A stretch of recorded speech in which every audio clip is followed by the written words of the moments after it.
Valsad highway પર car અને tanker વચ્ચે થયેલા અકસ્માતમાં 9 મહિનાના માસૂમ બાળકનો જીવ ગયો।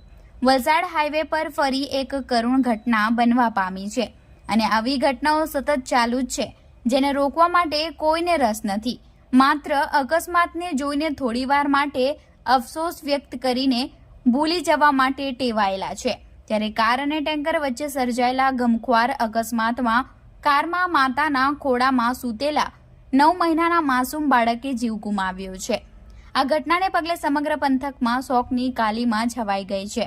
ત્યારે આ ગોઝારા અકસ્માત અંગે ઘટના સ્થળેથી મળતી વધુ માહિતી મુજબ વાપીના ડુંગરા ખાતે આવેલી પેરાડાઇઝ બિલ્ડિંગમાં રહેતા 35 વર્ષીય સોનુ સિયારામ સિંઘ અને તેમની પત્ની લક્ષ્મી સહિત તેમના 3 બાળકો અને તેમના ભાઈના 2 બાળકો મળી કેદારનાથ ખાતે દર્શન કરવા માટે અર્બન સ્ક્રુયર કાર નંબર GJ15CL7797 માં ગયા હતા અને ત્યાંથી તેઓ દિલ્હી પહોંચ્યા હતા અને દિલ્હીથી તેઓ પોતાના ઘરે કારમાં આવવા માટે નીકળ્યા હતા।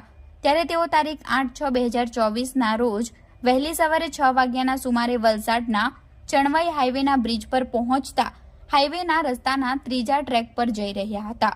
જે અરસામાં આગળ ચાલી રહેલ એક ટેન્કર નંબર GJ27U2989 ના ડ્રાઈવરે ટેન્કર એકાએક ત્રીજા ટ્રેક પર લાવવા પાછળ ચાલતી સોનુ સિયારામ સિંઘની કાર સાથે અકસ્માત થયો હતો, જેને લઈ કાર ધડાકાભેર અથડાતા કારમાં સવાર સોનુ સિંઘની પત્ની લક્ષ્મીબેનના ખોળામાં તેનું 9 મહિનાના બાળકને છાતીના ભાગે મૂઠ માર વાગતા તેમને સારવાર માટે 108 એમ્બ્યુલન્સમાં પારડીની કુરેશી હોસ્પિટલમાં ખસેડવામાં આવ્યા હતા, જ્યાં ફરજ પરના તબીબે તેને મૃત જાહેર કર્યું હતું।